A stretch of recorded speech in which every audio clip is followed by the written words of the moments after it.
This week, friends and family will gather for the funeral of Bill and Ann Barber, who died last week. The tragic story of the man who took his wife's life after her long battle with Alzheimer's before taking his own. As the well-known and much-loved couple are laid to rest, the focus will now shift onto how this was allowed to happen.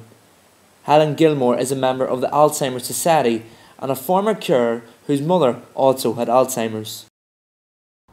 Helen, what went through your head when you heard last week's tragic news? Just such sadness, such grief. Very moved, very moved.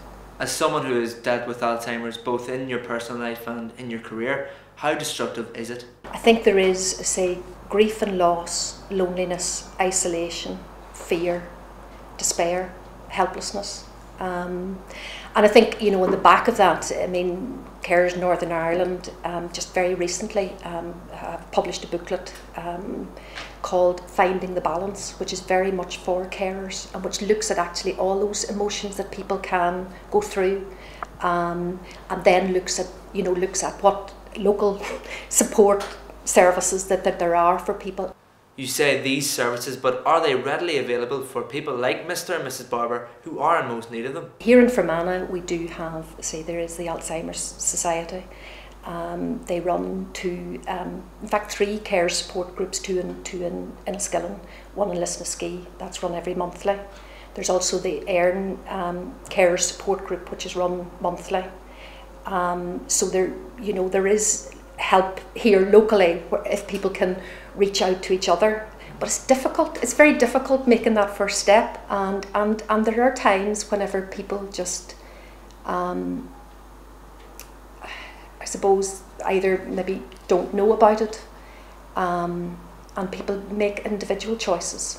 Helen believes that last week's tragedy is a stark reminder of the challenges ahead to ensure the highest standard of Alzheimer's care is met locally. I think it's challenging because it's a progressive disease. That earlier stages, I suppose, there's a shock in terms of diagnosis, but often at that earlier stages, with the right help and support, people can sustain a good level.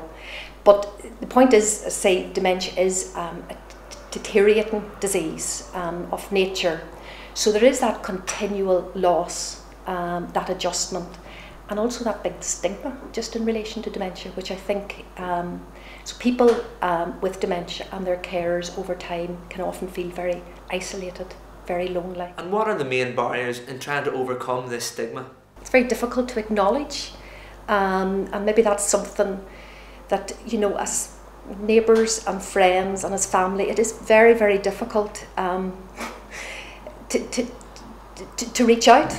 A lot of people carry a lot of burdens, and maybe unspoken burdens, and I think this is the time for people to be real and for us to kind of support each other.